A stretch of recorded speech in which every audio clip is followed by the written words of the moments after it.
What's up, guys? This is Sean, This is Zach. and we're from the Yelling from the Stands podcast. And today, we're here to talk to you about Anchor.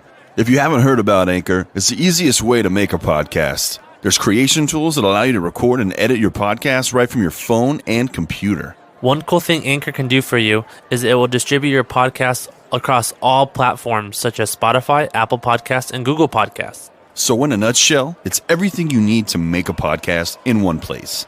Download the free Anchor app or go to anchor.fm to get started. Tonight, we talk NBA trade rumors, we add a new member to our Madden 99 overall club, and Le'Veon Bell pulls a Kevin Durant and signs with the Chiefs. Ladies and gentlemen, broadcasting from Southern California, this is Yelling from the Stands.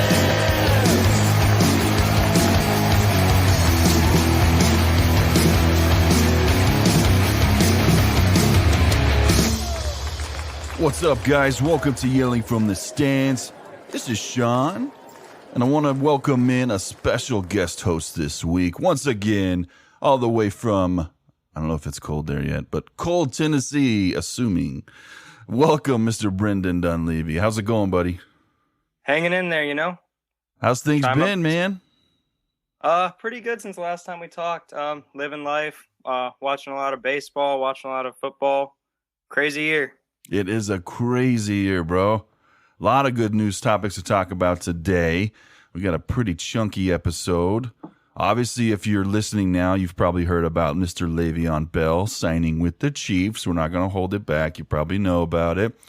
A lot of big other stuff today. Oh, I didn't add in. I forgot to add this in, but we'll just mention it now. Ty Lue signing or getting signed by the Clippers. Head coach hired on by the Clippers. Just happened a little bit ago. Actually had quite a bit of news pop up today. So Today was a very busy day. yeah, man. How's COVID life out there on that side of the country? I'm sure you hear about how locked down we are here in California still.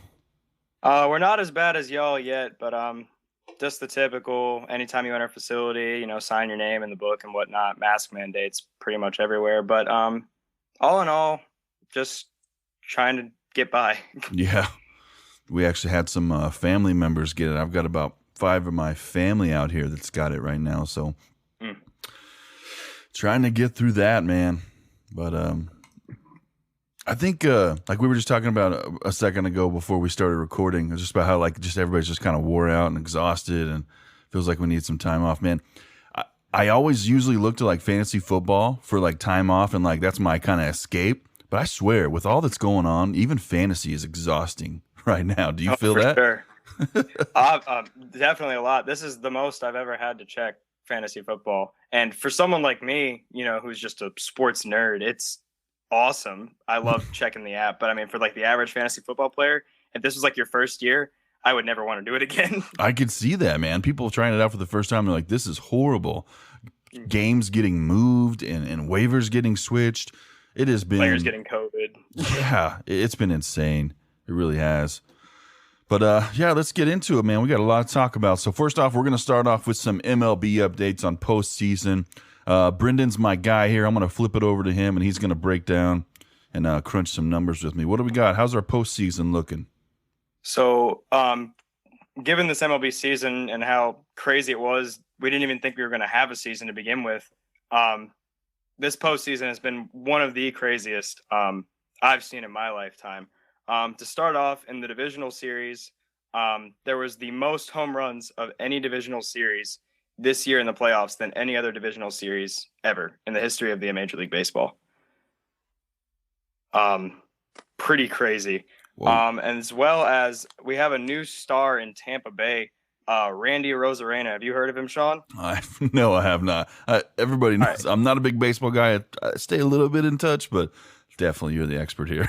So he was a farm player for the Cardinals, another player that the Cardinals traded young and ended up becoming a star somewhere else. This postseason, he has absolutely exploded. Wow. For starters, his batting average this postseason is .434, which is astronomical. Yeah, that's already. crazy. 25 years old, and this is where things get crazy. His on-base percentage is .501, meaning half the time he gets on base, and that's for this postseason. And this is the fun part. OPS, which is on base percentage plus slugging percentage, right now at the rate he's at, he will have the 4th highest OPS in Major League playoff history. Wow. Ahead of guys like Paul Molitor, Miguel Cabrera, Alex Rodriguez, David Ortiz, Willie Stargell, all those guys. And the only guys he's behind are Barry Bonds, who did it 3 times. Holy crap. So this is major. This is not just a little, hey, this is a nice stat. This is a big deal. Mm-hmm. Yeah, he has 6 home runs this postseason alone. He had playing the Astros right now in the ALCS, and the Rays are leading 3-1. Cheering for the Rays. Not a big Astros guy this year, given everything that came out about them. So right now we got Rays and Astros in the American League, and we have the Braves and the Dodgers who are currently playing right now with the Braves up 2-1. Yeah. Right now the Rays are looking like the team to beat. Really? They look hot defensively and batting the ball, and Randy Arozarena obviously putting up historic numbers. It's a fun postseason. So it's kind of worked out the whole bubble and all what's going on now with the MLB. Mm-hmm. And they will have fans for the World Series. So given, like I said earlier, the state of the season, I'd consider this a success if I were Rob Manfred. That's good, because when we talked about it first starting off, man, it was not starting off good. We were not looking at it. It was bad. So that's good to hear it all come together. I read actually an article today about the Astros game. I don't know if you heard about it. That guy that bought this really nice like bullhorn, and he works or lives right above the stadium where they're playing in San Diego. And during the game, for like 30 seconds, was calling them out for cheating. I'll have to send you the article. Awesome. Dude, it was crazy. That's awesome. He pulled together money with his buddies and like bought this crazy expensive bullhorn, did the math on how far it would reach and everything just so he could top crap during the game. That's hilarious. Yeah, just give him what the Astros did. I don't blame him. Yeah, I mean, who's going to freaking root for them? Well, all right. Is that all for our MLB updates? That's pretty much all I had to say. Just phenomenal postseason so far. But I just wanted to give that quick stat about Randy Arozarena, who's playing like Ty Cobb. Yeah, that's insane, man. I don't think I've ever heard his name, but I mean, not many people have. All right, well, let's jump forward to some NBA. This week we crowned the champion, which I don't know who would have picked anybody else other than the Lakers to win. But yes, the Lakers have done it. They won. And of course, just like in any Los Angeles fashion or any other major city, pretty much, celebrations turned into disdain when riots and celebrations hit the streets. And of course, Los Angeles turned into a little bit of a war zone. So it looks like celebrations over the championship descended into looting and violent clashes with cops early Monday, with the fire started inside a city bus, a man's hand blown off by fireworks, according to the reports. Apparently there was pleas to stay away because of the coronavirus pandemic. Thousands of fans swamped downtown LA after their team's win in Miami, with raucous celebrations outside the Staples Center. But the joy turned ugly as large groups stayed downtown for hours, with local television stations capturing a police squad car completely surrounded by a mob, with some kicking it as it backed up slowly. Tons of footage. There was all kinds of stuff. There's a really cool picture on this article of this guy holding the firework and shooting it in front of the Staples Center. Crowds all around him. It was pretty cool. But, I mean, this is pretty typical fashion for any major city going through it. You saw it in Toronto when they won the finals. Any big one like this, even if it's expected, you're going to see this. Have you ever been a part of anything like that, to where you've been close to that or watched it happen? Well, living in Tennessee, we don't have much success in sports around here. We're the only state with 3 major sports teams to not have a championship. Oh. So, haven't personally experienced one yet, but congrats to the Lakers. King James gets his 4th ring. They now tie the Celtics for most rings for a single NBA franchise at 17. And it looks like it's probably going to end up there at least another time. We got Anthony Davis. He turned down his extension, and he said he is going to sign back with the Lakers again, though. Mm-hmm. So I think we're looking at a little bit of a dynasty here in Los Angeles. So most people. And go ahead. one thing I wanted to say too, just about the Lakers. I found it kind of weird. They've had 3 guys already opt out of contracts, looking to go elsewhere. Like, you just win a championship and already wanting to leave. Really? But with AD staying, Rondo opted out, Caldwell Pope opted out. So I found that interesting how a bunch of players on the Lakers opted out. But I don't know if that means they're going to resign. But Caldwell Pope said like he's looking at the Hawks for some reason. So I find that kind of weird. But like I said, congrats to Lakers again. And with AD resigning, that's huge. And LeBron and AD, that's going to be a force to be reckoned with, regardless of how old LeBron is. Yeah, that's the anchor of that team. Now, that surprises me, though, because it makes you wonder, are these guys doing this to try to capitalize on the finals hype, getting that screen time, and now their price is up, you know that? Are they doing this, or is there something not going great in Los Angeles behind the scenes? Mm-hmm. So that makes you wonder, man. But across the way, we've got some rumors going around with potential trades for Russell Westbrook, possibly bringing him to the Eastern Conference. Now, I don't know what you know about Russ. Being an Oklahoma City Thunder fan, he was my guy for years and years. He was the guy that stuck with us, and then it was tough to watch him get traded to the Rockets. But most Thunder fans, including myself, knew it was time. He's a superstar in my mind, but he's not the guy that can bring a title by himself. And he doesn't play that well with others. So it's kind of strange to watch him go to the Rockets, and then, man, we almost took him out in the first series. So I'm sure hell of a play by Harden. Yeah. So potential Westbrook trade would bring him to the East. Originally appeared on NBC Sports Philadelphia, but now we are seeing it on Yahoo today. When the Rockets let Mike D'Antoni go after the Houston's latest playoff exit, some saw it as a sign of change coming to Texas, but it's unclear exactly what they plan to do with him. Westbrook's future in Houston, where he still has 3 years and more than $130 million left in his deal, Jesus, is cloudy after an odd fit with James Harden and the continued disappearance of his three-point shot. So according to SNY's Ian Begley, one team that would be interested in Westbrook if he becomes available would be none other than the New York Knicks, looking to kickstart some fans' interest as the crosstown Brooklyn Nets become one of the hottest attractions. Now, it makes sense to me that the Knicks would go after, because that seems like a Knicks move. We're going to get whatever we can get after market. We're not going to get anybody in their prime. They just made a slew of bad decisions. So this makes sense. I could see them making a little bit of waves, but do you potentially, if this does happen, this is probably going to help the Rockets, to be honest, the chemistry, in my opinion. What do you see this doing to the Knicks if they get Russ? Well, to start off with the Rockets, D'Antoni's gone, and I don't know if you saw, but Daryl Morey resigned today. Yeah, the general manager. So it's going to be, I think everything in Houston is going to change. That being said, the Knicks every year, everyone's like, oh, they're going to get Durant. Oh, they're going to Kyrie. They're not getting Westbrook. I'm sorry. I do think he will go to the 76ers, however. Really? There have been talks about potentially Westbrook going there, and how everyone is on the trading block except James Harden. So they're saying like Westbrook maybe, and like PJ Tucker for Embiid is the popular trade going around right now, as Ben Simmons no longer can fit in with Joel Embiid. Yeah. But I think that'd be even weirder with Westbrook and Simmons, but I don't know. I don't think that's a good fit.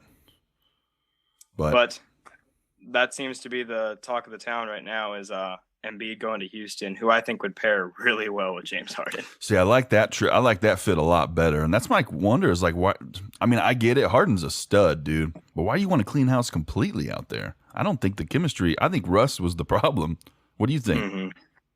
I agree 100%. I love Russ as a player, but he's so ball dominant that just in order for a team just to get to the championship, you need that passing the ball, assists and stuff like that. And just in big moments, I just think Russell always wants the ball in his hands, regardless of how he finishes it. So yeah, I can't see him winning a championship until he changes.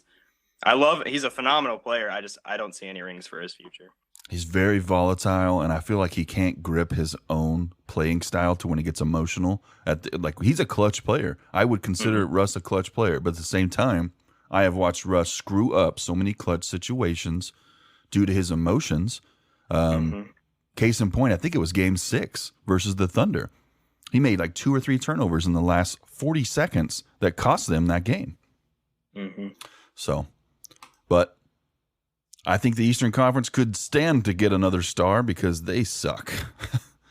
But let's move ahead to the other side of the league. We got the Mavericks. So here's a report out from Embassy Sports saying the Mavericks are front in that line trying to get Giannis from the Bucks. Now, from what I've heard, and I haven't dug too deep into this, but last thing I heard is Giannis wants to stay with the Bucks, and they were wanting to build around him. Let's see what this article says. It says the Bucks obviously want to keep him, who can become an unrestricted free agent in 21. The Heat are in a hot pursuit. The Raptors and the Warriors covet him. The Clippers and the Lakers have also been linked to the MVP, and then there are the Mavericks. Brian Windhorst of ESPN says the Miami Heat are a team that a lot of people look at as trying to get Giannis out of Milwaukee. The Dallas Mavericks, to me, are going to be really at the front of that line. Of course, every team wants him, but many teams believe they have no chance of getting him and therefore won't even pursue. The Mavericks likely chasing him hard would be a significant development. Dallas had a breakthrough season behind Luka Doncic, and Kristaps Porzingis winning 57% of their games and challenging the Clippers in the first round of the playoffs. But it'll be tougher to build on that next season if they are prioritizing 2021 cap space. I don't think he's going anywhere. Is there any shot he leaves? Personally, I don't think so, but he has voiced a lot of frustration. Just he is someone who is so title hungry and wants to prove he's the best, and how he's already said that MVPs don't matter to him and stuff like that. And I just don't see him doing that in Milwaukee. So I think next year I think he's gone. As much as part of him wants to stay in Milwaukee and the Bucks want to keep him, I think he's going to be gone. Really? And now that gets to the question, where would he go? The Mavericks, wow. Mark Cuban's quest for another European player. Yeah.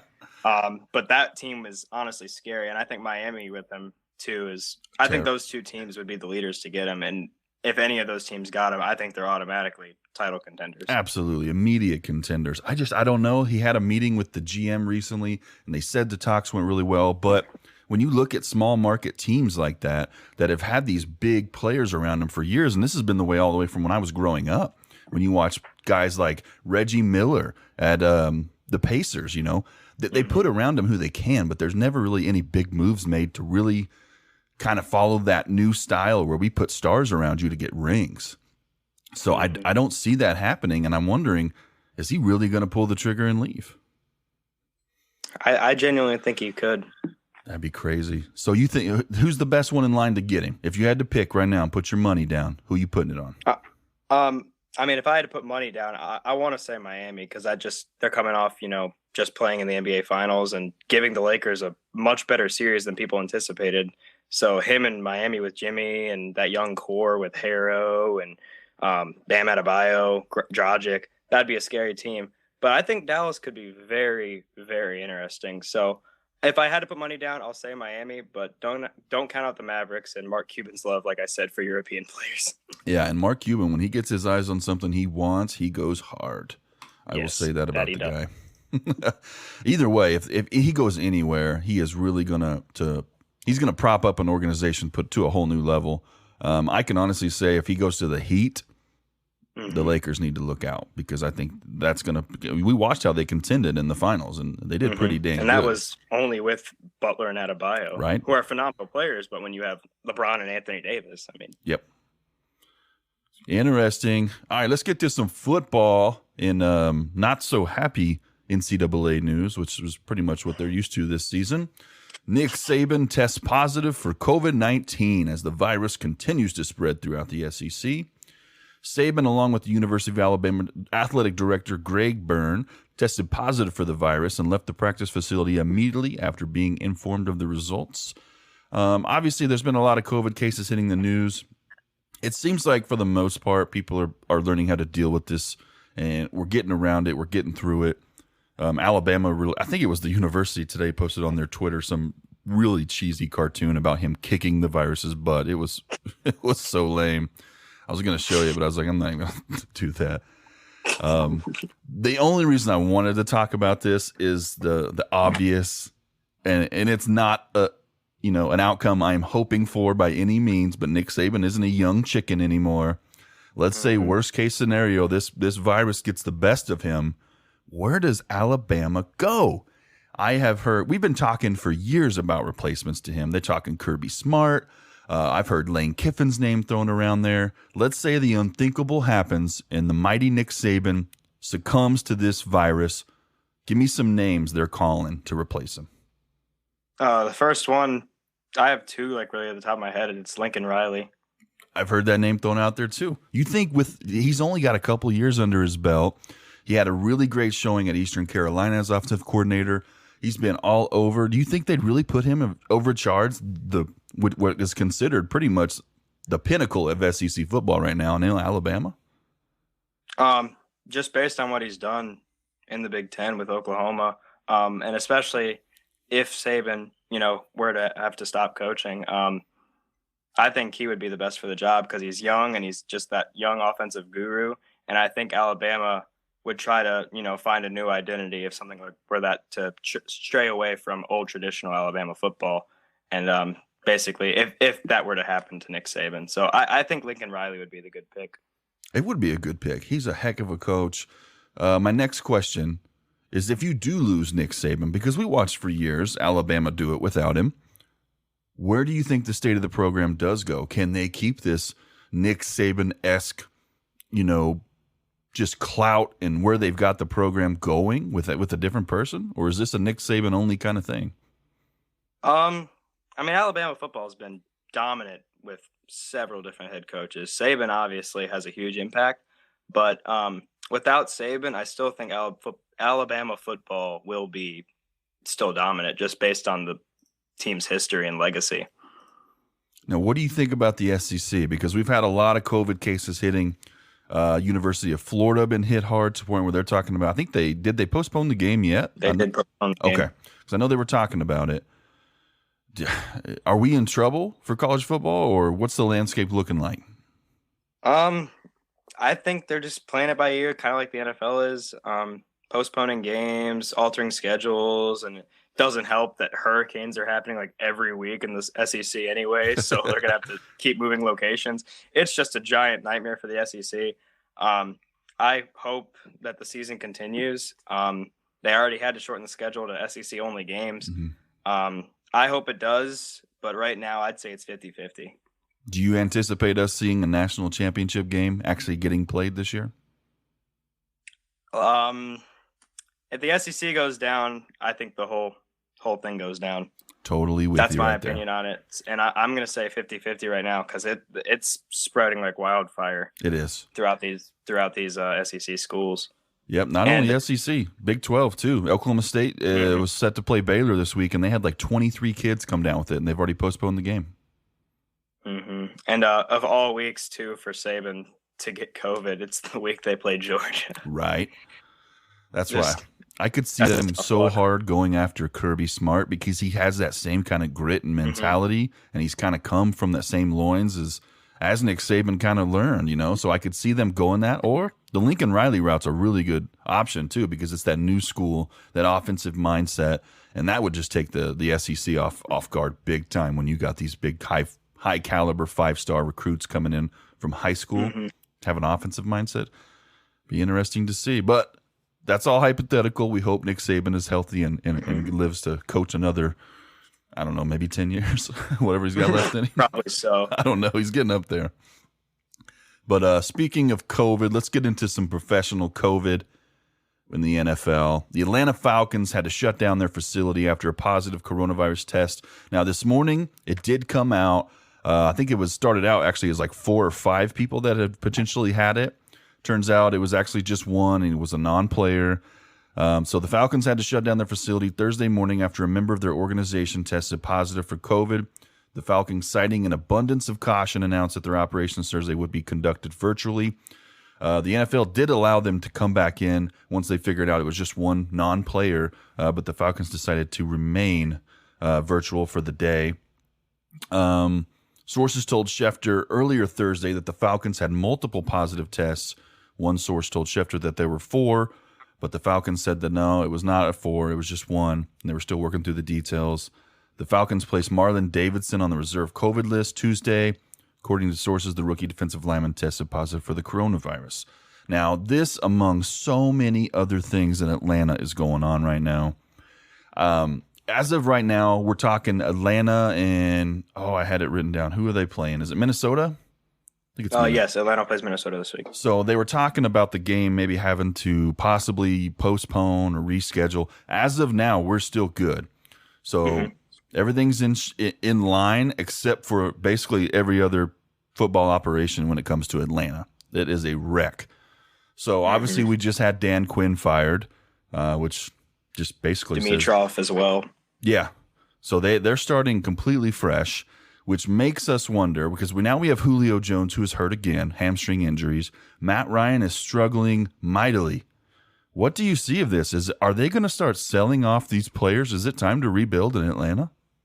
I don't see it happening this season, but if there's no quick turnaround in the division they're playing in, this offseason, I expect a lot of moves to happen. I'm not going to necessarily say Matt Ryan and Julio, but I mean, guys like Gurley, I could see him trading Ridley, just starting fresh, because right now, if I'm a Falcons fan, I want the games to be postponed. I don't want to. I can't take any more pain watching a Falcons game.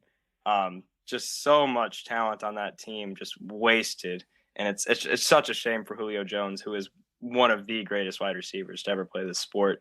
And I mean, since 28-3, just the Falcons, it's like that's their new identity now, is not closing football games.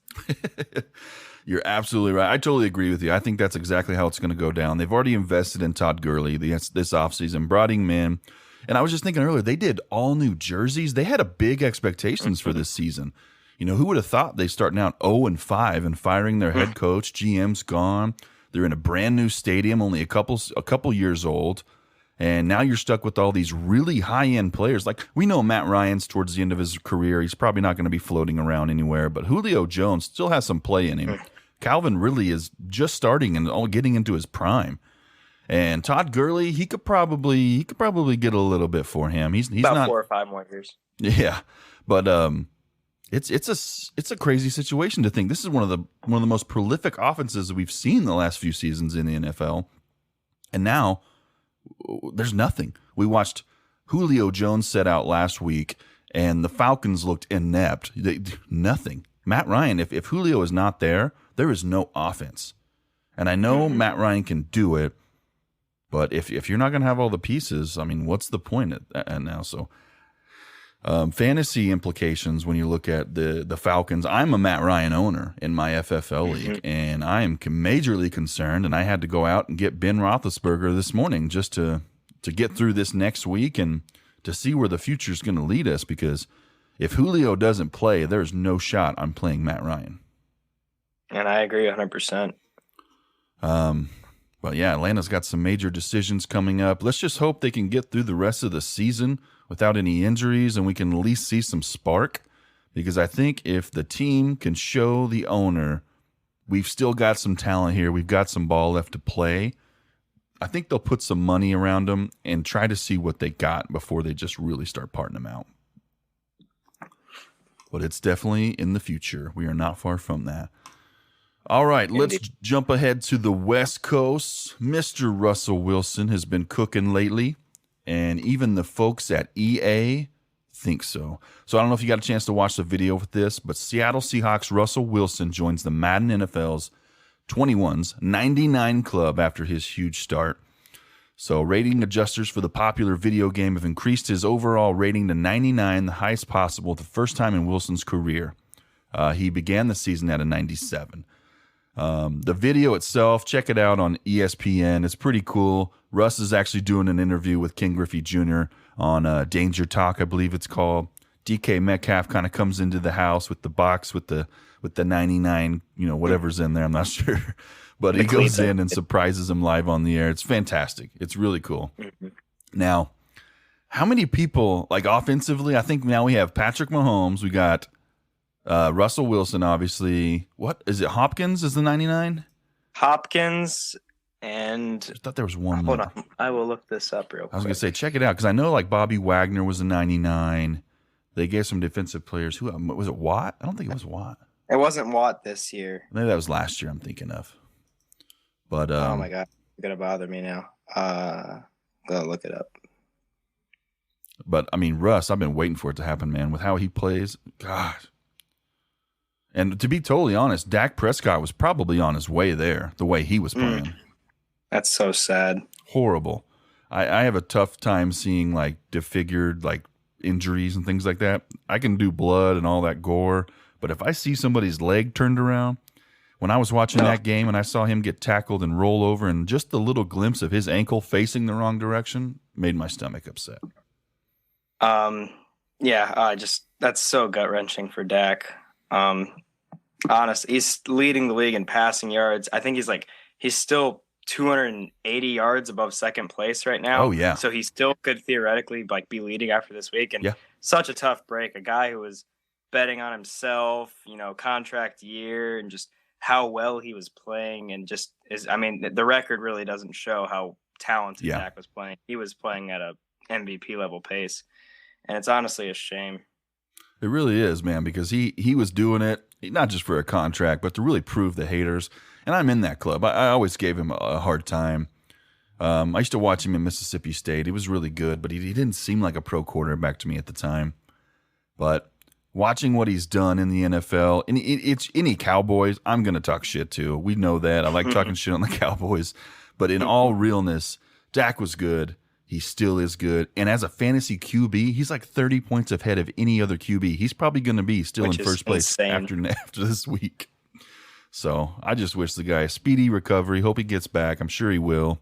And he gets his money, and he gets the chance to really live up to those expectations and put it right by his name, because he's had a rough year already. And back to Russell Wilson. I had looked it up. First off, Mr. Unlimited. What a beast. Wilson is playing absolutely just tremendous this season. And he's playing like a guy who's just has a chip on his shoulder. I still can't believe he's never gotten an MVP vote. Right? That's insane. But yes, with him getting 99, he joins, like we said, Patrick Mahomes, and also Michael Thomas, Christian McCaffrey, and Stephon Gilmore as the 599 overalls in Madden 21. Wow. But Russell Wilson, 5-0, only 4 undefeated teams in the NFL. Cough the Titans.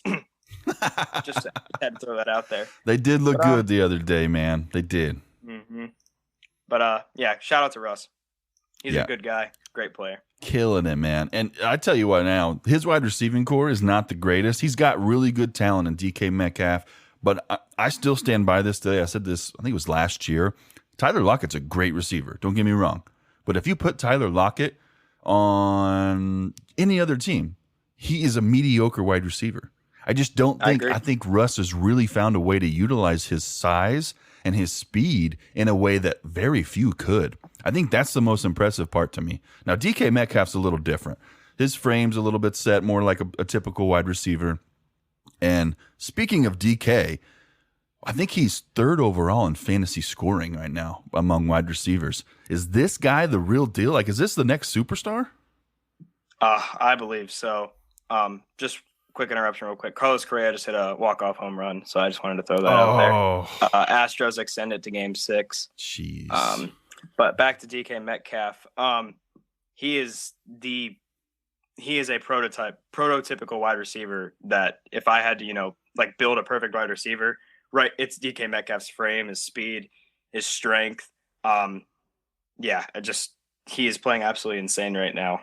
I think he is definitely, and he's 23 years old. Yes, he's going his second season. He's going to be an absolute stud, especially paired with a top 5 quarterback in Russell Wilson. Yeah. He's going to have a phenomenal career. I could see him putting up Randy Moss numbers in his prime in the next 3-4 years. That's the way it's looking. So this guy over the last 5 weeks, he's had 8 targets week 1, 6 week 2, 8 back to 6, and then he had 11 against Minnesota. Whew. So he had his floor for receiving yards is 92. That's his lowest one. That's insane. Yeah. 5 touchdowns on the season. He's only had 1 game without a touchdown, and he had 106 yards in that game. This guy is a deep threat. He is Russ's deep threat. Lockett is more that slot kind of receiver that somehow he finds ways on the outside for him. I don't get. I still, every time I watch him, that's why I'll never probably ever draft Lockett, because I know his size can't really make him an outside receiver, and I can't see it happening. But Russ makes it happen. I don't get it. I don't understand it, but he makes it happen. But DK is the real deal, man. We talked about during the draft not getting too hyped up with 40 times and bench presses. And this guy was that. He was the story that season 2 years ago during the draft about his size and what his 40 time was and how he looked with the shirt off. I didn't buy into the hype whatsoever. This is one time it has shut me up. This guy is just he has gotten so much better. He's been thrust into the limelight, and he is picking up and running with it, man. Be ready for DK Metcalf. I don't think we've even seen the best of him yet. I don't think so either. He's, like I said, after the combine, I just seeing him at Ole Miss play and stuff like that, like, oh, this guy he runs a go route and that's it. But he's definitely proved a lot of people wrong, and he's going to be scary. All right, let's get on to something else that's scary. If you're a Clyde Edwards-Helaire owner, I apologize to you. You are having a bad day. Le'Veon Bell signed. Now, we had it all planned out to talk about Le'Veon today. We had an idea he might sign. I didn't think he'd sign today. So the 3 teams that we woke up this morning, we heard the Bills, the Dolphins, and the Chiefs. I'm still surprised the Seahawks weren't in there. I think they could have really used somebody like Le'Veon Bell to back up Carson with his injury history. They just weren't interested. So, obviously, the Miami Dolphins, they have Gaskin. Myles Gaskin has done really well. But when you have the chance to go after somebody like Le'Veon, especially knowing that Le'Veon loves the city of Miami, already I was thinking that was the tie he needed. He had a really good fit in Buffalo. And they said they did pursue him a little bit. And even Miami came out a little bit ago before they announced it and said they were throwing some major money his way. They were trying to get him. But at the end of the day, Andy Reid got his way and got Le'Veon Bell, signed a 1-year deal with the Kansas City Chiefs. And now every Clyde Edwards-Helaire owner who drafted him in the first round is pissing their pants. Yes. Well, I mean, there's a lot to talk about here. First off, let's just get to the fundamentals of this. So what are the Chiefs going to need Le'Veon Bell for? Now, we know Clyde Edwards hasn't been bad by any means. He's had some goal line issues. That's kind of the big problem with him. He's still been involved in the passing game. Decent, nothing bad. How do you anticipate Kansas City actually utilizing Le'Veon Bell? Personally, I think CEH is going to be the lead guy because, I mean, he's had his good moments, he's had his bad moments, but he's a rookie. I mean, not all rookie running backs, unless your name's Ezekiel Elliott, are going to make an instant impact in the NFL. I still expect CEH to be the lead guy, but he won't be that third down running back anymore. And I think that's where Le'Veon's going to thrive within that Chiefs offense, is that third down pass catching back for screens. And we already know how creative Andy Reid and Patrick Mahomes are. And I feel bad if you're trying to play defense because you're already having, to cover a fast Clyde Edwards-Helaire. You're worn out from covering him, and then in comes a fresh Le'Veon Bell. Like, what are you supposed to do? This is easily one of the top running back duos along with Cleveland and New Orleans. So, and it just makes the Chiefs offense even better. Wow. It's insane to think that they've got this amount of talent just on the offensive side of the ball. So, I mean, we already know what the Chiefs can do on their offense, and now we're adding a whole new layer to us. And I think what the big part of it they were chasing is you didn't hear a lot about it last year because it was more of a backup move just to kind of it's what we had to do. But Damian Harris, no, not Damian Harris. It was Damian Williams. Gosh, sorry. Damian Williams. He came in and he won that job, and nobody expected him to do anything with it. They were just like, he's an afterthought. This is Patrick Mahomes' offense. It's a passing offense. He came in there and dominated. He became a big part of that offense. Yeah, he was huge. And that's what they're missing this year. They've realized that part of their game, and now that they found the piece that fits that mold again, ooh, this is scary. Now, there's a lot of aspects to talk about. A lot of people say Le'Veon is washed. He's done. I don't think he is. I think Gase is full of shit and deserves to be bagging groceries somewhere, not coaching a football team. But who knows? We could be wrong. Le'Veon might get his shot, and you just see he's lost a step. He's slower. He's not catching. We don't know. We'll find out in 2 weeks in Denver because he's not eligible to play this week. Due to the COVID rules in NFL, he's got to set this first week out, but his first game will be against Denver, and then we'll really find out what he's going to do. But I'm along the lines with you. I think he's going to be a change of pace kind of guy. I think if he does well, and if he does still have, what Le'Veon's had and what he's shown, this might turn into a Browns type of setup where Clyde Edwards is the main guy, but he comes in and gets reps. Like he'll get 10 to 12 carries a game, and he's going to get 8 targets a game. He's going to be involved, definitely. And I think when you add another wide receiver potentially, and it could be anything from a wide receiver. Hi, buddy. Son just busted. I think when you add another wide receiver behind the line of scrimmage like this, it just opens up his passing game totally. It's going to be insane, and it's only going to help propel the Chiefs. At this point, I'm looking at the Chiefs like the Lakers, like it's almost a done deal. Yeah, I said it from the beginning of the year. I thought the Chiefs were going to go back-to-back, and this just further cements it. And as for the whole Le'Veon is washed argument, I would feel washed if my head coach was Adam Gase. I agree. He's horrible. Just if you would have told me at the beginning of the year, after week 5, 2 head coaches would have been fired, and none of them were Adam Gase, I would say you're crazy. Kind of a little tangent here, but Adam Gase does not deserve to be a head coach anywhere. He has the same amount of wins as double-digit losses in his career. Oh, that is horrendous. Yeah. And I hope he never coaches a football team again. I'm really hoping that when he loses to Miami this weekend, that they really put the nail in the coffin, because he's already lost to him once this season. He came from there. He ruined their program. Brian Flores is doing wonders down there. He's doing great. I really like Brian Flores and what they're doing. If go ahead, sorry. No, you're fine. Continue. I think it's going to be this weekend. If it's not this weekend, I really think that there is something going on with the owner that he's not going to get fired all season. If it's not this weekend, it doesn't make sense to me that he gets fired later on down the road. Why would you change it up? And they're already out Darnold. Darnold's going to be hurt.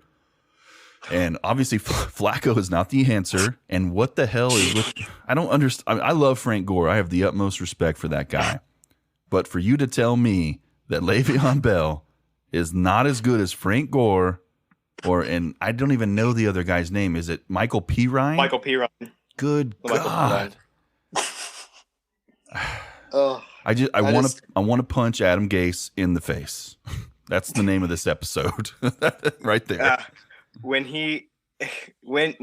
he loses to Miami, when he loses to Miami this weekend, the program that he ruined, that, like you said, Brian Flores has done a terrific job with. When he loses this weekend, and if he's still not fired, I saw a meme today, like he has like blackmail on the owner, like he knows the owner had an affair or something. There's gotta be some shit like that. All the text and I know what you did. Keep me as head coach. That would be the only explanation for why the hell he is trusting that man with that organization. I'm to the point where I think if he gets fired, he is not going to be coaching in the NFL in any capacity. I don't think he'll be hired as an offensive coordinator because he was touted as a highly innovative offensive mind when he was in Chicago. Him and Jay Cutler, man. Oh, but I really, if he gets fired, I do not see him coaching in NFL. I think he's going to have to go down lower. I think he has burned his bridges so much, and everybody else around him sees it, but the guy who owns the Jets. Yeah, it sucks to be a New York sports fan right now. Yes, it does. I would much rather be a fan of the Giants at this point, but good God, they just give away the football every few minutes with Daniel. All right, it is fantasy football time. Let's get into it. We'll start off with some tidbits for today. These are just little, usually tweets from our beat writers we follow on Twitter. OBJ was sent home today with an illness. Now, it is already Thursday. That's a little bit concerning. I haven't heard anything official, but they do have the Steelers this weekend. They already have Baker Mayfield with a rib injury. Is there a shot for Cleveland without OBJ and without Baker Mayfield against the Steelers? No, I personally don't think so. OBJ is playing like OBJ should have been playing, and Freddie Kitchens was incompetent. But yeah, without OBJ, that's already a huge hit. And if Baker and OBJ are out, I'd chalk it up as a loss already. Odell, like I said, has been playing great this year, and we should have results tomorrow, which will be Friday, whether or not it's COVID or the flu or whatever it may be. But as a Browns fan, I'm hoping, because this is a big game. Huge. Yeah. This is a big rivalry game for them. I doubt it's COVID. I think if it was COVID, we would have known by now. We would have heard some stuff for the organization. I'm thinking it's probably could just be some allergies or a sickness. But getting it so late in the week, anytime you see somebody pop up with an issue Thursday, Friday, it's now in question for if they're going to play. The next little tidbit we got in news that really doesn't matter. AJ Green said his hamstring will be, quote, fine. And his 12 owners, people that actually own him in fantasy football, said, okay. It's like AJ Green has really worked himself out of any kind of prominent role when it comes to fantasy football. I think he was a great wide receiver. I actually got the chance to watch AJ Green play live in person in college because when I went to Oklahoma State, when Georgia came to play Oklahoma State in the top 5 matchup we had, he was on the Bulldogs at the time, so I got to watch him go against Des Bryant. Dude is phenomenal. Was phenomenal. AJ Green's ship has sailed. I don't think he'll even be in the league much longer. He can't stay healthy for more than a few games, and even when he is in there, he is only getting a few targets. I hate to see it go that way, but maybe, do you feel differently? I was really high on AJ Green this year. Finally, no injuries in his way, new offense with Burrow, and I was like, this is the year AJ Green, this is where he comes back, and he hasn't nearly been the same. I don't know if you saw the interception that Burrow threw, but he was blocking for the Ravens. It just seems like he's so disinterested in football, and there was another video of him on the sideline saying, just trade me. So I don't know, maybe if it's a location issue or if he's just genuinely not in the right headspace to be playing football. If that's the case, if he thinks if it's the organization, nobody else sees that because he's getting targets, he's getting opportunities, he's dropping lots of passes. Mm-hmm. So he's not the same AJ Green as 5 years ago when he was like the first wide receiver off the board. Absolutely, he was a stud in his prime. So if he's got something left in the tank and that system is not for him, give him a chance. Let him go flourish. Give him a chance to go somewhere else. But optimistically, I don't think he's got much left. I think we've seen the best days. His best days are behind him. All right. Jumping back to the Chiefs, they said today no IR for Sammy Watkins, so his injury is looking up. Hamstring injury, definitely probably going to be out this week. I'm not anticipating he plays, but the fact that he's not going to be put on IR for 3 weeks tells you might just miss 1 game, possibly 2 at the most. I'm not a Watkins owner. I would never draft him just based off his history. Oh no, he's looked better this year. I'll give him that. He's looked a lot better, but I still don't touch him. Yeah, there's too many weapons in Kansas City. Tyreek Hill and Travis Kelce, in terms of the receiving core, the really are the only guys you can trust. You can't really trust guys like Demarcus Robinson, Sammy Watkins. Yeah. Just because Mahomes he just spreads the football everywhere. So yeah, good to see that he's having a good year. But in terms for fantasy owners, I don't think anyone's really worried about it. No, not too much. Last little tidbit for today. If you guys were paying attention earlier this week, Mr. Melvin Gordon got a DUI. I think was it Monday night going into Tuesday, I believe. Got a DUI and was charged with driving 25 over the speed limit. And that's the last we've heard, which is very strange because usually the NFL, the organization, cracks down, gives their punishment or whatever you want to call it pretty quickly when it comes to stuff like this. And we have not heard an update whatsoever. And today on Twitter, we heard that Melvin Gordon was back at practice. What the hell? Wow.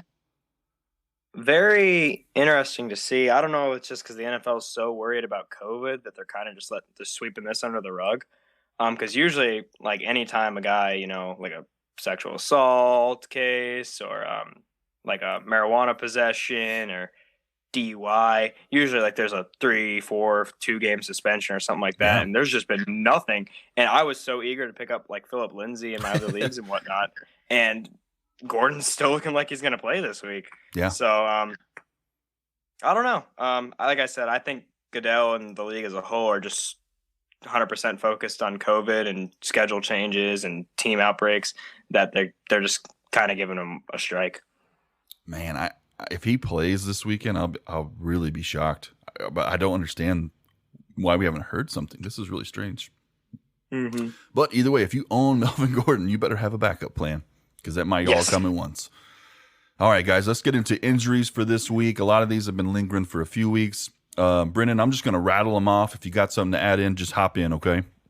Gotcha. All right. Cardinals look good this week. No major players. Falcons, Julio Jones, questionable with the hamstring. Russell Gage with the shoulder. And Hayden Hurst with his back. It looks like Julio's likely not going to play as of right now. We've not seen him practice. They're saying that Gage is in the same boat. Hayden Hurst, it's kind of up in the air. We'll see as we get closer. Ravens, nobody substantial. Bills, Zach Moss, questionable with the toe, but he did practice today. Looks like he's going to play. John Brown was off the injury report today. He's going to play. He was been out with a knee injury. Carolina Panthers, Curtis Samuel, questionable with the knee. Chicago, no major players. Cincinnati, Giovanni Bernard, groin, questionable. AJ Green, questionable with the hamstring. And Auden Tate practiced today after being questionable with the shoulder. Like we talked about earlier, the Browns, Baker Mayfield, questionable with the ribs. They've also got Kareem Hunt with the thigh, but he did play through it last week, so I assume he'll play again. Jarvis Landry, questionable with ribs as well, but he did not practice today. Dallas Cowboys, obviously, Dak, he is out. He's done. Denver Broncos. So Melvin Gordon is listed as questionable on the injury report with a personal issue, so get ready. Noah Fant did practice today, questionable with an ankle. It looks like he's going to play.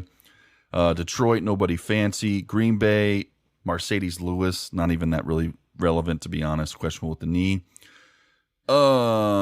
Houston Texans, Jordan Akins, questionable with the concussion, but he does have his other one. Who's the other tight end there? They're both like real low-level tight ends, but they'll catch a touchdown. Darren Fells? Yeah, Fells. That's the other one. So Jordan Akins and Fells. Just alternate catching touchdowns each week. The Colts, speaking of tight ends, we got Mo Alley Cox, questionable with the knee. I don't think he practiced today. Jordan Wilkins, questionable with the calf. He's been stealing lots of snaps from Jonathan Taylor, so you're going to hope he sets if you're a Taylor owner. Jaguars, we got Chark and Chenault, both questionable, one with an ankle, one with a hamstring. They're saying Chenault looks more probable to play as if like Chark is not going to be. Kansas City, we just talked about Sammy Watkins. Chargers, obviously Tyrod Taylor still questionable. Keenan Allen with his back, but he looks like he's going to play. Raiders still have Brian Edwards out with an ankle. Vikings, Dalvin Cook, questionable with the groin. So there's a lot of fluff going around about that. We know Mike Zimmer does not like to tell the truth when it comes to injuries, and he said early this week that he feels great and he's probably going to play. I call bullshit. Fire up Alexander Madison. I do not see Dow. He might suit up and go out there and run 5 times. I could see something like that going just to put him in, but I do not anticipate. Zimmer move. Yeah, that's a Zimmer. He is very much like Bill Belichick when it comes to injuries. He is going to avoid it and he's going to make you guess. Patriots, we have Julian Edelman, questionable with a knee, likely going to play. But we're going to see because we're also waiting to see if Cam's going to play, which he did practice today. Saints are on bye, but they have Michael Thomas questionable now. It seems like he's going to play. Giants have Darius Slayton questionable with the foot. Jets, Sam Darnold is out. He is not going to play this week. Flacco will back him up. Rashard Perryman, who is always hurt, is hurt again. Philadelphia Eagles, Deshaun Jackson questionable with the hamstring. Alshon questionable with the foot. And he has been on the sideline running individual drills. I don't even know if Alshon's going to get in the lineup in the next few weeks. And I have seen people picking him up in leagues, and I don't understand because have they been watching the same offensive line in Philadelphia as I've been watching? Like, what the hell? That's the worst line I've ever seen. Terrible. And people are calling for Carson Wentz's head, and I'm like, give me a break. What, have you watched a game? Dude, he can barely get the snap off, and he's got 3 people in his face. Poor Wentz, dude. I'm not saying he's the best, but God, dude, he's good. He really is. Give him a chance. He has no weapons on wide receiver. Everybody's hurt. Let him throw the ball at least. Right? When he does get it off, who's it going to? Everybody knows Zach Ertz is his only weapon, so he's smothered. And then you got Travis Fulgham. Who? That was the guy that, he had like 9 targets last week. Yeah, he had like 2 touchdowns. Yeah. But I mean, God. I hate the Philadelphia Eagles, but you got to give them a break this year. They are in a rough spot. On to the Steelers. Juju Smith was questionable with the knee, probably going to play. Deontay Johnson questionable with the back. I don't think he's been practicing, probably not going to play, which is going to open it up for Mr. Charles Claypool. Seahawks on bye, have Carlos Hyde questionable, not really relevant. Tampa Bay's got a slew of players on the injury list. Kenyon Barner's out with a suspension. LaShawn McCoy's questionable with an ankle. Leonard Fournette questionable with an ankle. Mike Evans questionable with an ankle. Chris Godwin questionable with the hamstring. He's probably not going to play. Scotty Miller questionable with the hip. And Gronkowski with the shoulder. Jesus. You have a lot of people hurting Tampa. It's like his whole receiving core. It's pretty much everybody's on the injured list. Tennessee Titans. I heard about Jeremy McNichols, questionable with the ribs. I heard he didn't practice. Darrington Evans questionable with the hamstring, and then A.J. Brown questionable. He's likely to play as he played just the other day. Probably just getting some extra you don't rest. need those under running backs when you have big monster Derrick Henry. Yeah, guy's unreal, man. After that freaking Josh Norman, posterized. When I watching that live, I was like, golly, I'm so happy we have him. I mean, you're as a Titans fan, how freaking excited were you to watch your team come out, not been practicing, have been the front 4 line of all this COVID news, and they come out and whoop the shit out of the Bills, who are freaking 4-0. How nice was that? Oh, it was awesome to watch. Personally, I mean, I expected a loss, just based on the fact that we haven't practiced. We had like 3 guys on defense out with COVID, and everyone was saying, the Bills are the hottest team in football. So I just wanted a good game personally, and we didn't only just win, like we won. I know that's kind of hard to describe, but we controlled pretty much every facet of that game. Allen threw that first pick to Butler, and it just seemed like he wasn't there. Yeah. Pressure was on him. He was not himself that game. You guys did exactly what you needed to do, and you took him out of it. Mm-hmm. All right, last team, Washington football team. Dwayne Haskins questionable with an illness, also known as I'm embarrassed because I got my job taken away. And Antonio Gibson questionable with the toe.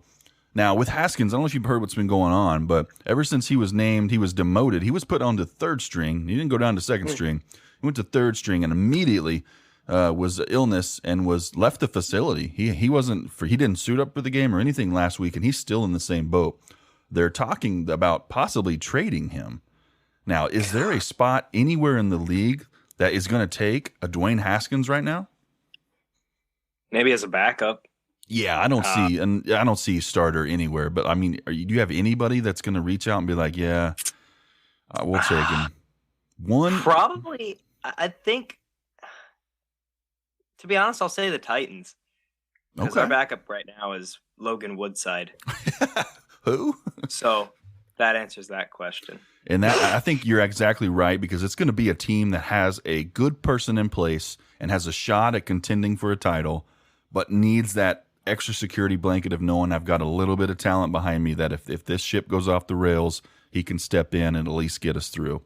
And I think, especially with Tannehill. Yeah, thinking of teams like the Titans. I'm thinking of teams like Seattle. I was going to say. Yeah, somebody that just needs a little bit more security blanket behind him. He's not. He might grow into a starter. We don't know, but he's just not it right now. He's 2nd-year player. Mm-hmm. I feel bad for the guy. Yeah, I want to see him get another shot because they weren't in a good spot. They had not a lot of talent around him as it was. So. But it is what it is, man. You got to take it on the chin. You can't just run away and all of a sudden be sick. So that doesn't leave a lot of good taste in people's mouths. All right, let's jump forward to streams of the week. We've got a few streams for you guys this week as far as fantasy. As always, we are always talking PPR, which is points per reception. Off the bat, streams of the week. Ben Roethlisberger's my number 1 versus Cleveland. Now, Cleveland is not allowing a ton of points to QBs, but when you look at the eyeball test and as far as what they're facing on their defense, this is a really good matchup. I think Big Ben is going to have Juju and all of his weapons. Obviously, Chase Claypool was a huge part of that last week. The matchup's going to be a little bit tough. Cleveland's not a bad defense. They're really not. But they're giving up. They still are giving up points. So I think Big Ben's going to put up enough to make him serviceable this week. Like I said earlier, I got Matt Ryan. He's my backup this week. I hope he does something with it. My next QB, Matt Stafford versus Jacksonville. And you could really go either side of this. Gardner Minshew wouldn't be a bad pick either. They're both rated kind of back-to-back in most Fantasy Pros, most rating systems I'm seeing. But Jacksonville is allowing 29 fantasy points a game to quarterbacks right now. So, and then when you look at Matt Stafford's first 4 games this season, he has had not easy opponents, and he's still putting up numbers. I think Matt Stafford's going to have a big turning point this week. I think they go on bye the following week. But if you are a Matt Stafford owner, you might plan on owning him a little bit longer than just this week because I think he has a big game, and then I think he goes on a run. I think you're going to see players like Kenny Golladay shoot up the list with huge games. I think Marvin Jones Jr. is going to become relevant. It just seems that way for how well this season was supposed to go and how tough those first 4 games were. I think Matt Stafford is really going to turn a corner this week. Brendan, who you got? You got a QB? I got 2. Let's hear him. First off, just wanted to tag along what you said about Matthew Stafford. He's, I think, one of the most underrated quarterbacks in the league, and the Lions have the easiest schedule according to, just Pro Football Focus for the remainder of the season. So, like you said about Stafford, definitely a guy that you might want to hold on to for the rest of the season. I got Kirk Cousins this week for Minnesota. Good matchup. Not a big Kirk Cousins guy, but they're playing the Falcons, so yeah.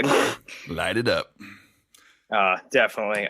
Like I said, he's got Thielen absolutely balling out and just several other weapons, and especially if Cook's not going to play, expect Kirk to be airing the ball out. Yep. My other quarterback is Ryan Fitzmagic. Yeah. Started off 11 for 11 against the 49ers. Had an absolutely great game. Fitzmagic.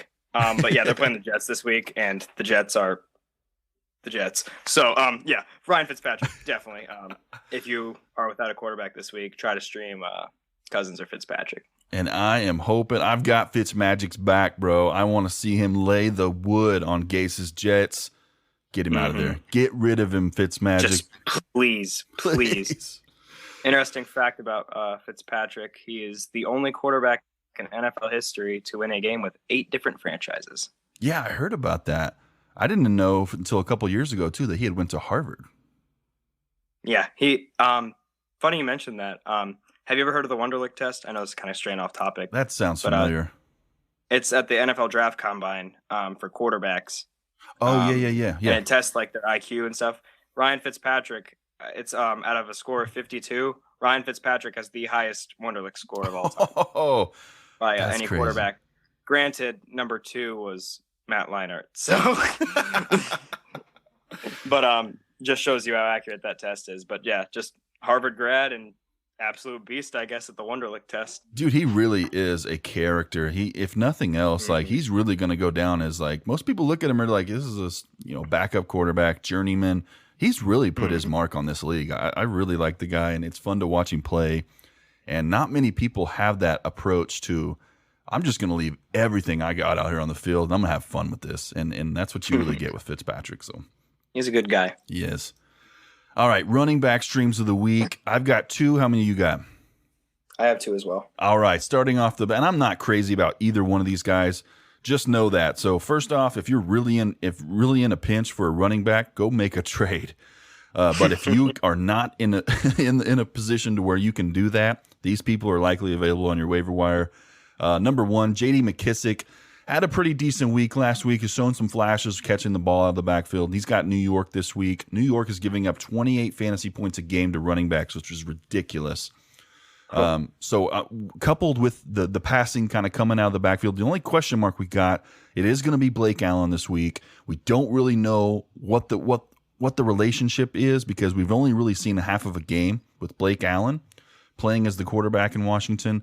But J.D. McKissick has really been leading that group as far as getting the passes. So in a PPR, he makes a lot of sense because we know Antonio Gibson is going to get the goal line work. He's going to get most of the big production plays, but he's also taken. So if you have him, he's not a bad stream.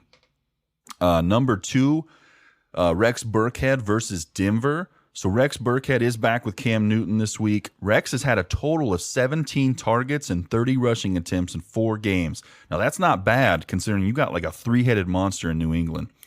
Ever since they picked up Rex Burkhead, despite no matter what any analyst has said or even myself, he is involved, always involved. And I think under Cam really liked dumping the ball off to him. So when you get, I think he gets Denver, which is not an easy defense, I'd say. But I think with Cam coming back and the struggles we've seen with wide receiver, and even if Edelman doesn't play, you're going to have to have a safety valve for Cam because the defense is going to be all over him. So I think Rex Burkhead wouldn't be a bad play. Give me 2 more, Brendan. One more thing. Well, not one more thing. I was going to tag along the J.D. McKissick pick. That's a very bold pick. Yeah. But just Kyle Allen, typically, he loves dumping it down. Last year in Carolina, what he did with McCaffrey, little check down passes. So McKissick is that pass catching guy. So I wanted to say I like that pick. Did I screw up his name? I called him Blake, didn't I? You did. Dude, I screw up his name every single time. I've never gotten his name right. Ever. Ever. Yeah. But yeah, everyone makes mistakes. Don't worry about it. That one dude. My 2 guys this week for the running back position, I got 2 old heads. First off, I got Adrian Peterson. Oh. Got the Lions. They're playing the Jaguars this week, who are allowing the 28th most points to running backs. Wow. 28th. Yeah, they're 28th in points allowed to running backs this year, so 5th worst that would be.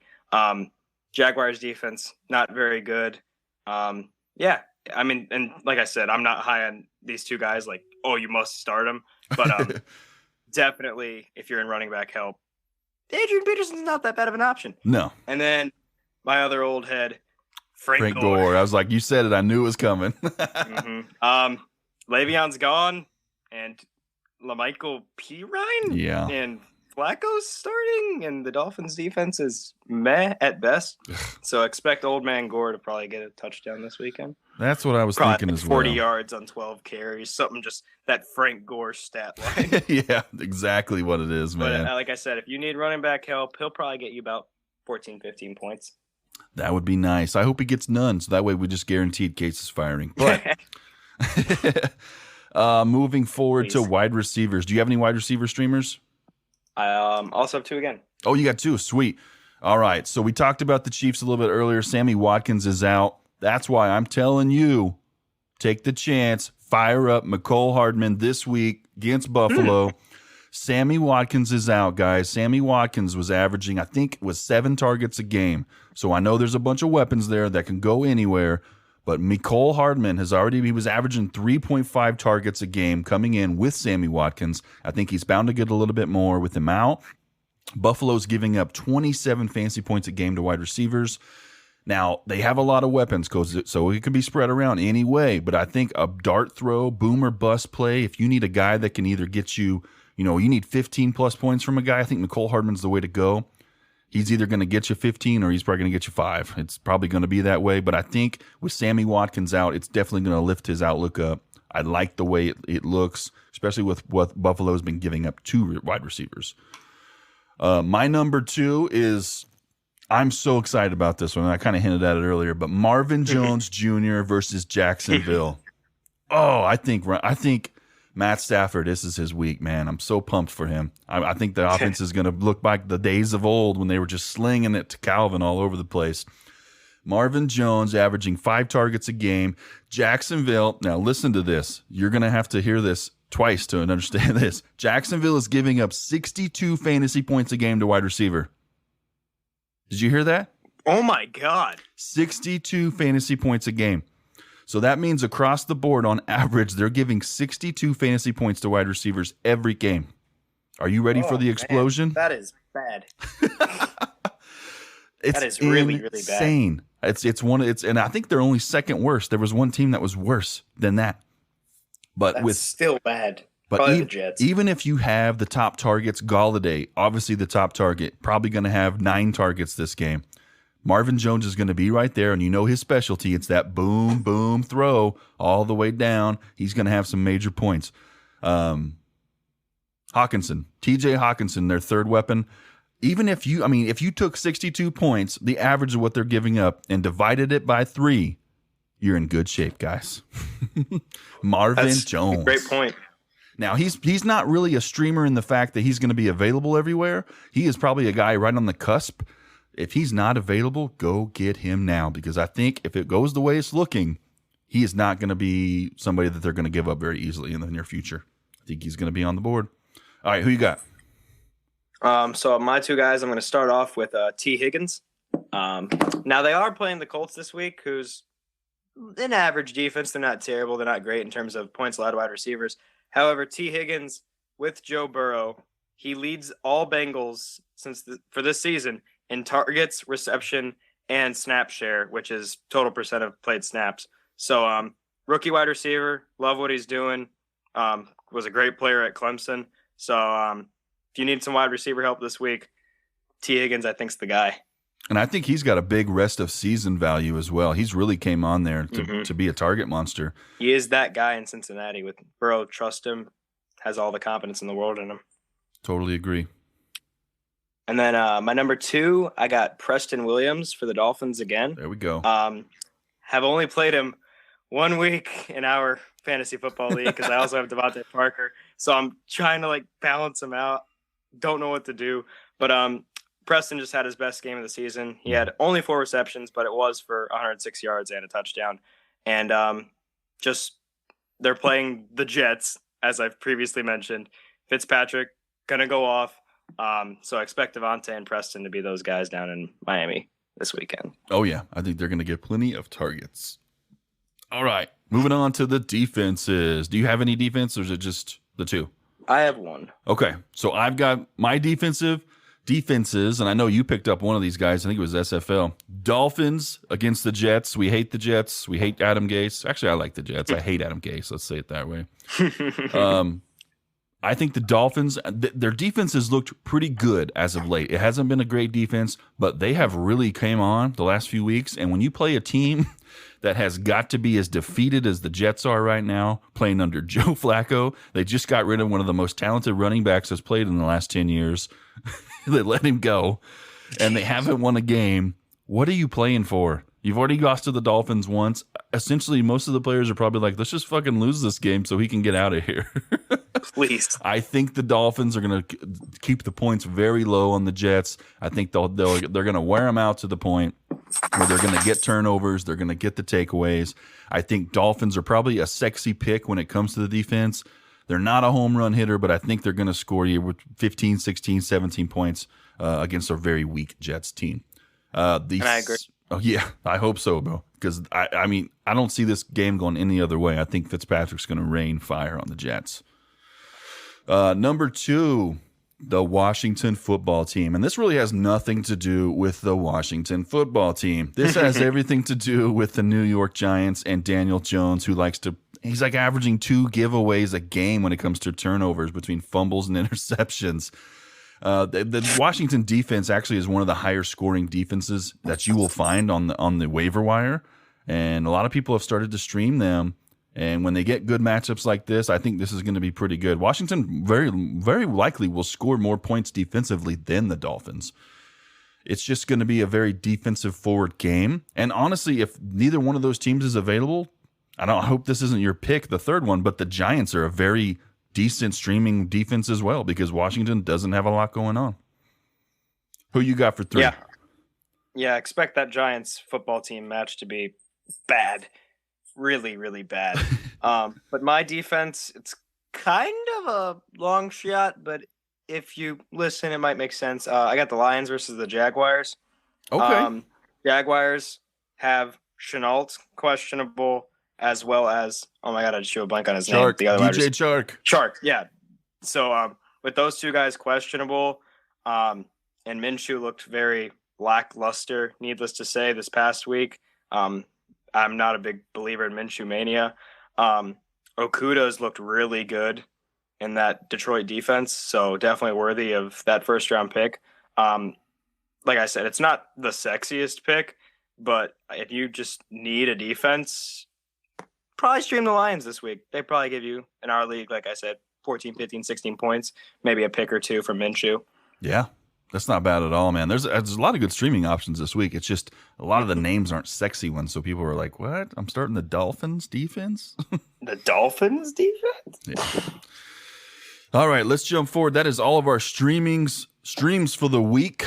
We're going to talk some rookie wide receivers. If you guys have been paying attention at all, this has been one of the best rookie wide receiver class we've had in a while as far as making impacts immediately. And we've had some really good ones come in this season that are already making waves. I wanted to do a segment and kind of talk about them and kind of see where you're starting them at and talk about where Fantasy Pros really has them rated. So right off the bat, we're going to start at the top of the list with Laviska Shenault Jr. He is ranked 29 on the wide receiver list this week versus Detroit. You were just talking about him. I'm going to give you 3 names. I want you to tell me if you're starting him over these guys. So Shenault, and especially if Chark is out, has a really good opportunity at least to get some garbage time points or just the main targets as far as touchdowns go. So are you starting Shenault over Golden Tate? Right now, yes. Okay. Are you starting Shenault over Debo Samuel? I'd say 50-50. Oh, that's a tough one because last week they were not themselves, man. A lot of people were dumping Debo, but I'm like, whoa, pump the brakes. You did not get to see Garoppolo. That was not the real. I don't know what was going on. That was like James Garoppolo. That wasn't so bad. That wasn't Jimmy. Now with his ranking, he's not too far off from Robbie Anderson, who I can't remember who he's got, but it's a very tough matchup. I can't remember if it's Baltimore or Panthers have. It's Chicago. Yeah, Chicago. Not a very good. So are you starting Laviska Shenault over Robbie Anderson? If they're playing this week, I know I just kind of dogged Minshew a bit, but just in terms of matchup, I mean, I think I probably would. I think I'd have to really consider it as well. Chicago is shutting wide receivers down. Mm-hmm. And frankly, I know Robbie is very good contesting catches, but like he is not a big-bodied guy. I think he's going to get really thrown around this game. He's looked really good this year. He has. He's great. Probably one of the best waiver wire pickups this season, to be honest, because he's a wide receiver 1 right now. Yeah, I'm gonna take that back. I'm gonna say Robbie Anderson's a set him and forget him just based on what his role has been. But Shenault has definitely looked really good this year. Yeah. If he's on your waiver wire, guys, you need to get him now. Next rookie, we got Chase Claypool. This is a guy I've been watching since the offseason. They were huge on him in training camp. He was getting all kinds of work. He's the wide receiver 30 on Fantasy Pros this week. He's got Cleveland. This is if Jarvis Landry plays. Are you starting him over Jarvis Landry? And don't forget, Claypool had 4 touchdowns last week. 1 was a rushing. That's a very stingy Steelers defense. And even if we are under the assumption that Jarvis is going to play, it'll probably be very limited. And Claypool is coming off one of the best games of the season. So right now, just for 1 week, I doubt that he scores 4 touchdowns again. Yeah. But I'm curious to see if Roethlisberger is going to continue to target him or if that was just a fluke. So I would definitely play Claypool in my lineup this week. Are you playing him over Julian Edelman? Yes. What about DJ Moore? That's a tough one because you got DJ Moore. He's got Chicago. Back to the Chicago argument again. DJ had a pretty good game last week, but first touchdown of the year. That Chicago defense is something else. But probably, yeah. I'm gonna say I'd start him. I think when you look at the stats, it probably lends itself to say it's the smart move to play Claypool. But what most people are going to find themselves in is, and like me in the SFL, you drafted DJ Moore with your 2nd or 3rd pick overall. And that is very tough to set him for a guy that's a rookie that you just grabbed off waivers. But when I'm looking at the stats, and you got to consider it, guys. Chase's. I don't think he's going anywhere. He's not going to do 4 touchdowns. We know that. There's going to be some regression. And this Ben Roethlisberger is looking like, the good Ben Roethlisberger. Exactly. He finally got injured. He's looking He's looking very sharp this year. So, I mean, I know it's tough, to sit one of your bigger guys that you took early in the draft. But just based on the outlook this season, and I'll start him because if he keeps up that pace, then you're going to be in great shape. Oh, yeah. And if Deontay Johnson is out, guys, fire up the Claypool because that is where the targets came from last week. I just think they're going to stick around. I really do. I think he's going to, with how much they used him in training camp, Big Ben knows what he has in Chase Claypool. Okay, next rookie wide receiver. We talked a little about him earlier. T. Higgins, wide receiver 35 on Fantasy Pros, has the Colts this week. Are you starting him over Brandon Cooks? I'm going to say yes, just based on the matchup alone. Yeah, same here. What about Jerry Jeudy? Yes, because Judy's quarterback is Brett Rippon. Well, actually, no, I take that back. Drew Lock is back this week. He's going to be back. I will start Judy. I would probably start Jeudy right there too as well. How about Michael Gallup? Whew. He made 2 really big catches, but I think Dallas is going to be a lot more run dominant this week. Just given the fact with Dak out, I think Dalton's a very, very suitable backup, but he's not going to be throwing the ball at nearly as high as rate as Dak was. Yeah. So if you're a Zeke owner, definitely there. But I'd start T. Higgins over Gallup. I think I'm with you there too. I think we need to see what we've got in Dalton before we really just go in on, because he's got a lot of weapons, man. There's a lot of mouths to feed. All right, last rookie wide receiver that's been blowing up, Brandon Ayuk, wide receiver 41 on Fantasy Pros, got the Rams this week. Are you starting him over Russell Gage? Yes. Same. How about Christian Kirk, who's starting to come around a little bit? Kirk's looking a lot better. So I think I am going to go with Christian Kirk, even though D-Hop has been the guy down there. If they double cover him, Kirk's going to be that dude. Yep, absolutely. I think I'm with you on that as well. Number 3, T.Y. Hilton has the Cincinnati Bengals this year. Hasn't done little to nothing this year. Are you starting rookie Brandon Ayuk over T.Y.? Right now, I mean, call me crazy, I'd say yes. Ayuk has looked very sharp, and we already know how much the 49ers love, quick wide receiver screens and using wide receivers and running back sets, and just of how insanely athletic Ayuk is. And T.Y. just has not looked like T.Y. Hilton. Not at all. And it's really a shame because I think it was all Andrew Luck. It might have been. Andrew Luck. I thought he was so talented, but man, it is just not. It isn't. I don't know what it is. It looks like a different player. Yeah, it doesn't help that he's got Phil Rivers throwing the ball. All right, guys. Last segment we got players to target rest of season, buy low candidates. So we got a couple here. I actually wrote up 3.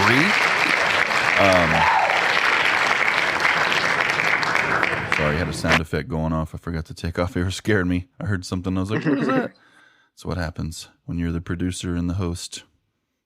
Move it around. I would love to be able to do this podcast one day and be like, hey, producer, fix this. Blah, blah, blah. It would be insane. I wouldn't even know what to do. That would be awesome. But anyways, buy low candidates, guys. So I have 3 myself, but I'm going to tell you right now, the first one, I wrote these this morning. So it's not going to make a lot of sense. I wrote the first one based on the assumption that Mr. Le'Veon Bell was going to sign with the Bills or the Dolphins. So, yes, my first buy low candidate was Clyde Edwards-Helaire. Now, hear me out. I am not taking him off here because there's still a shot you can get him at a value. So I've already talked to a couple of Clyde Edwards-Helaire owners, and they're bummed. They're just sincerely bummed. They don't know what to do. They don't know if they should trade him. And there's no real value chart right now because we're not going to see Le'Veon for 2 weeks. On top of that, is this going to be a LaShawn McCoy situation to where he just wants to come get a ring and he's not really going to factor into the running game at all? That's a possibility. I don't think that's a probability, but it is a possibility. So if let's say you're good at wide or running back and you've got some really good depth on your bench and you want to go target somebody like Clyde Edwards-Helaire, try to see if you can get him on the cheap. Now, you're still going to guarantee you're going to get a lot of work. I think it's going to be a lot like the Browns. I think you're going to have your Nick Chubb guy getting 14, 15 carries a game, goal line work, lots of opportunity, and still going to score good points. But then you're going to have Le'Veon there in that Kareem Hunt role, getting a lot more passing down. In this case, he'll probably get more of the goal line work. I assume that's the big reason they brought him in. But I still think Clyde Edwards-Helaire has some value here. And if you're setting pretty, like if you're in the top 1, 2, 3, and you've got a deep bench and you see these teams down low struggling and somebody's got Clyde, man, see if you can offer a few bench players to give them some depth to get this guy off their roster. This would not be a good or bad guy to stash by any means. He's only got 1 touchdown so far this season. Pretty low production. But after week 8, their schedule really eases off, and it looks good. So if you want to target somebody now, because you got to start thinking playoffs, man. We're in week 6 right now. We're starting to weed out the weak ones. You're going to have people start giving up soon, and it's just how it goes. Start thinking long term, and I think he's a guy that wouldn't look bad on your bench. Although even with the news we got today, my number 2 guy.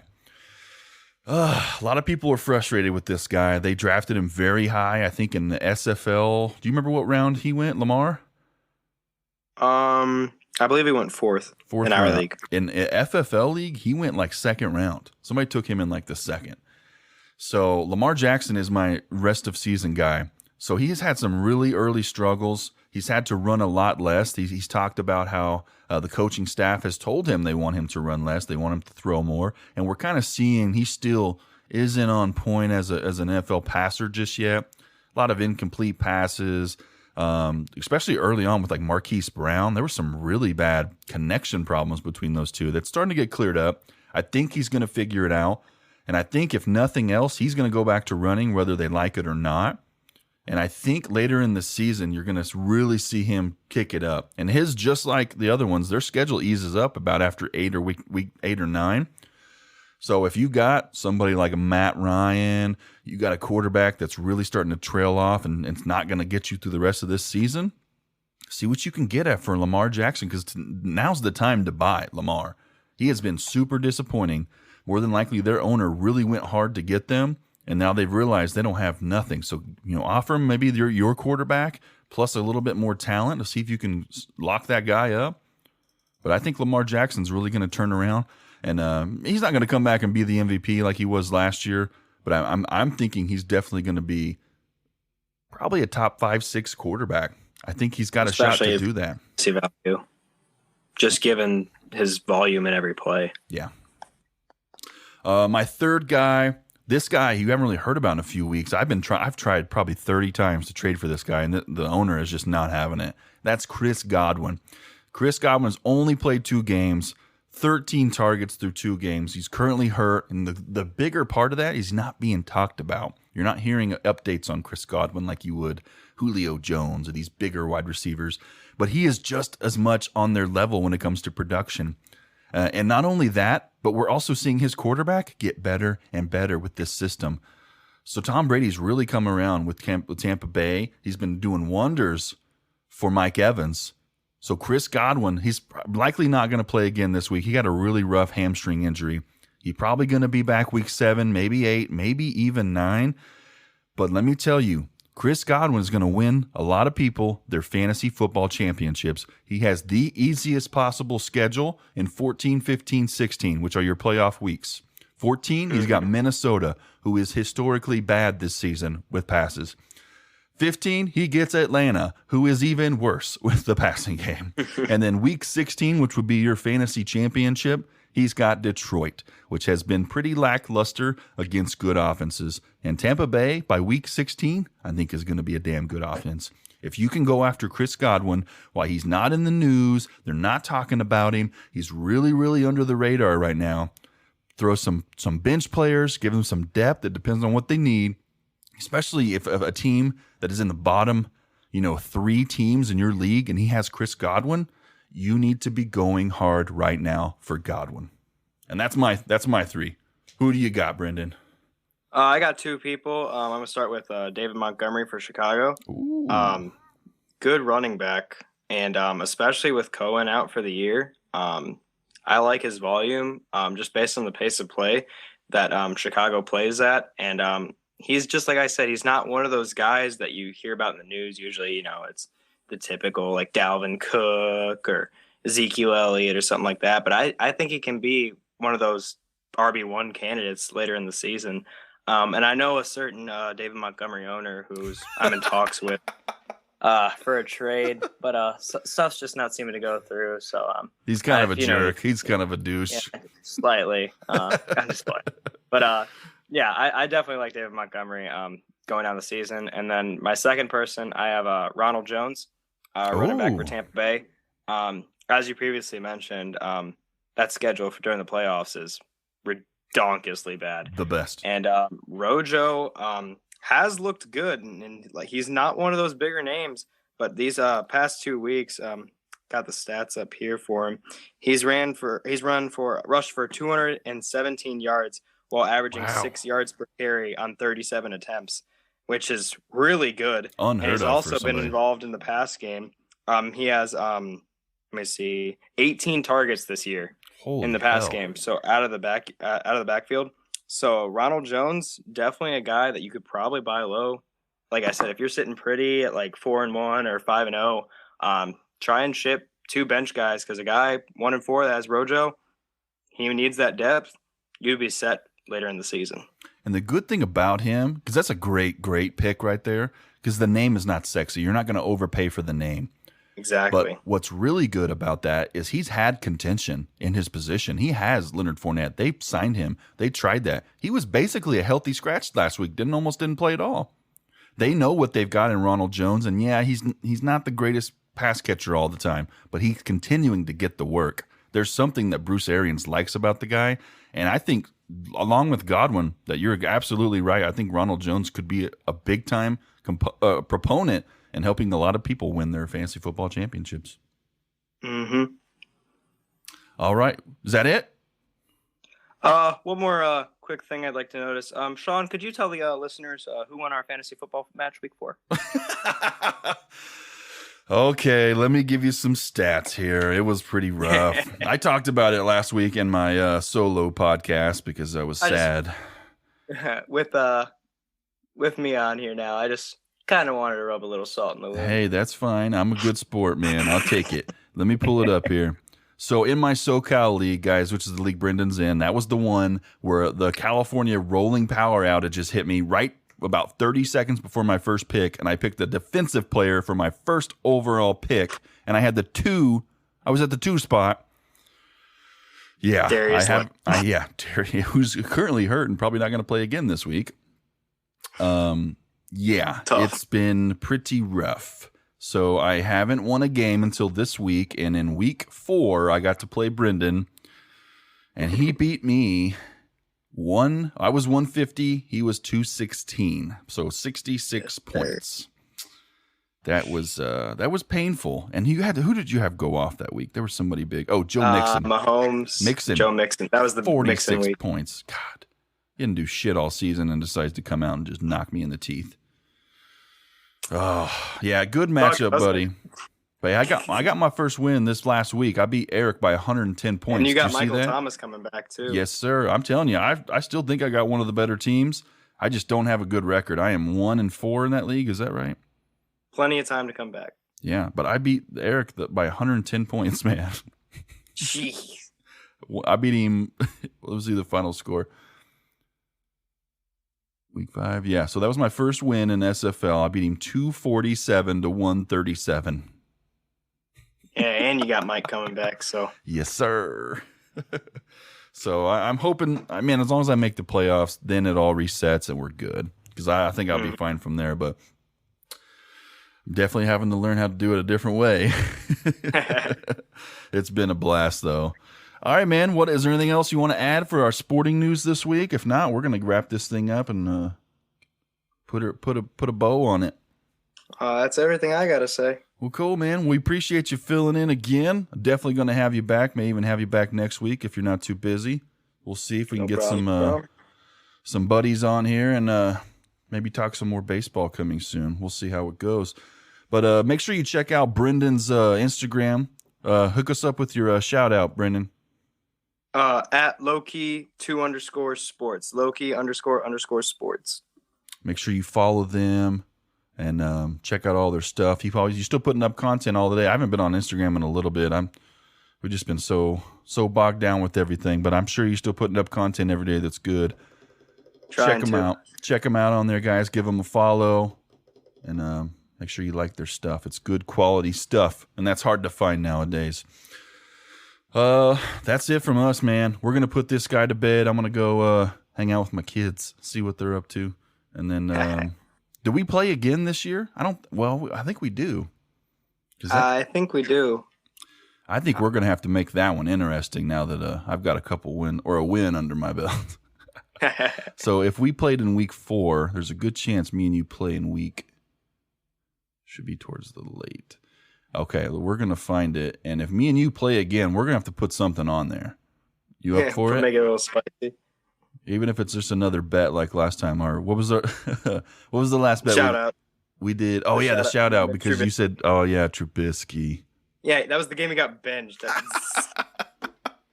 was awesome. So annoying. Well, Brandon, I was so high on Trubisky. I appreciate you filling in, buddy. You did a great job. Make my job so much easier doing this. Check them out on Instagram, guys. Also check out our Instagram, Yelling from the Stands, our YouTube. Our YouTube studio is just about complete in here. We've got a few more additions we're going to add in, but we're going to be starting video up soon. That way all these podcasts are broadcast live on YouTube and with video. Make sure you like and subscribe on the podcast wherever you listen. We're available on all major platforms. Yeah, any kind of support like that is much appreciated. We do all this stuff for fun. We're not going to sit here and ask you for your money. I just want your listens. I just want your time. And then let us know what we can do to improve and get better. And obviously, if there's any fantasy football questions or help that is needed, hit us up on the Instagram. Just comment on any post that's there. I'll get the alert, and we'll be getting with you within just a few minutes. Just give us some good context, and we'll help you out. All right. Well, Brendan, thanks again. I appreciate you coming in so much, buddy. You're always come through in a pinch, and you got great content, and I appreciate you hanging out. We're going to put this to bed, guys. Anything going on in Tennessee that we need to know about? Nothing much. Just cheering on my Titans. Looking pretty good right now, so I like where they're heading. All right, guys. I want everybody to take care. Have fun. Fall is here. Pray for California that we open up so I can go to Disneyland sometime soon. All right, guys. Have a good night. This is Sean. Brendan, take them home, brother. Have a good night.